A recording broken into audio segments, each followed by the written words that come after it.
Hey, what's up, everybody, and welcome back to my 3 Takeaways episode from the Dr. Charles Redd interview this past Monday. Dr. Redd has such an infectious energy and passion for life that I know transferred into me, and I hope you guys felt the same way and were super energized at the end of that interview. And we got some great 3 takeaways here coming up. But before that, I want to mention a couple quick things.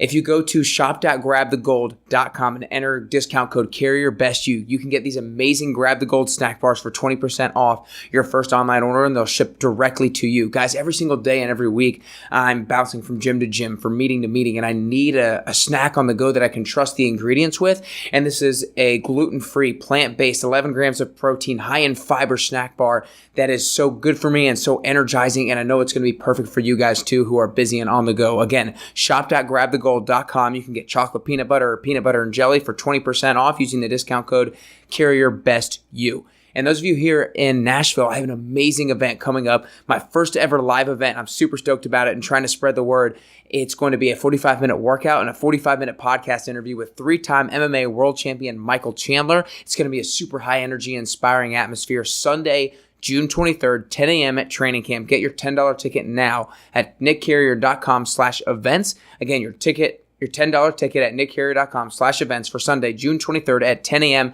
at training camp. But for now, let's get right into my 3 takeaways. Number 1 is reciprocal giving. I really love this. Dr. Charles said that in any relationship that you're in, you got to think about it this way. There's something in you that I need and that I can benefit from, but there's also something in me that you need and that you can benefit from. And it's our duty to share it with those people in the world. So we got to make sure that we're not holding people back from our gifts and what makes us unique and the different things that people might be able to get from us. So don't hold yourself back.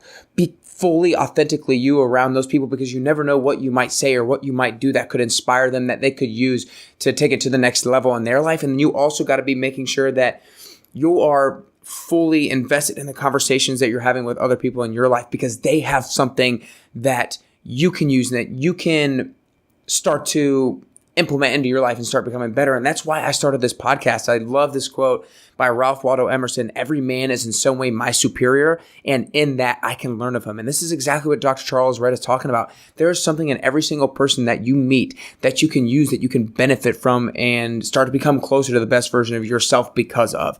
Takeaway number 2 is begin with the end in mind.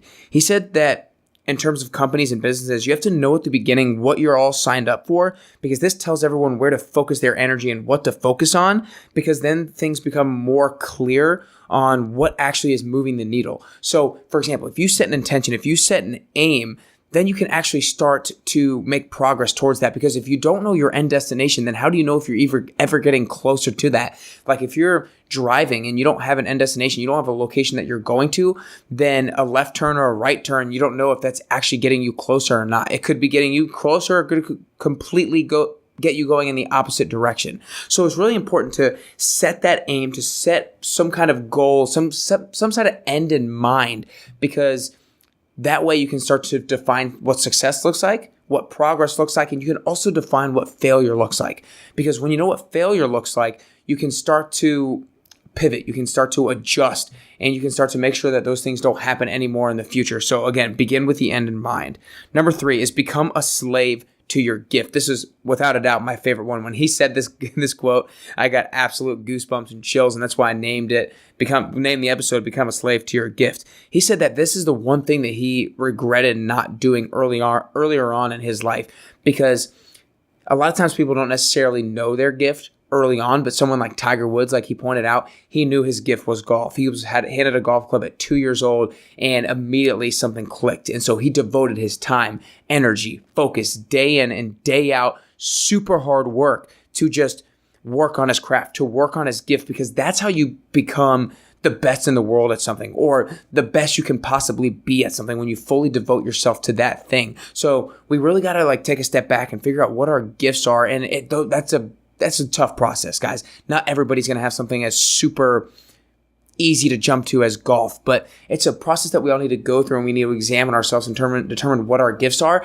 And then just kind of, once you have a good idea, really devote your time and your energy and your effort all to that thing. That way you can magnify that uniqueness about you. So again, my 3 takeaways. Number 1 is reciprocal giving. Make sure that any conversation that you're in, that you're fully devoted in intentionally listening to that person and seeing what you can learn from them and what you can take from them that can benefit you. And then make sure you're fully authentic with other people so that they can do the same with the information that you present with them to them. Number 2, begin with the end in mind. When you set an intention, you define what success looks like, then you can start to determine whether or not you're making progress. If you are making progress, keep doing those things. Double down on those things.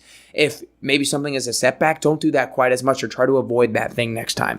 Number 3 is become a slave to your gift. We've got to take a step back and figure out what our gifts are, what we're talented in. And once we have, even if it's just a broad idea, start to really focus and devote your time, energy, effort, and focus on those things, because that's how you become the best in the world at something. That's how you become the best you can possibly be at that particular thing. If you guys haven't listened to the Dr. Charles Redd interview yet, go back and listen to it. Super infectious energy and passion that Dr. Charles has. He has his own website, drcharlesredd.com. He has his own podcast, drcharlesspeaks.com, that you can go and listen to, guys. He's an amazing individual. So I hope you guys enjoyed this episode and stay tuned for more.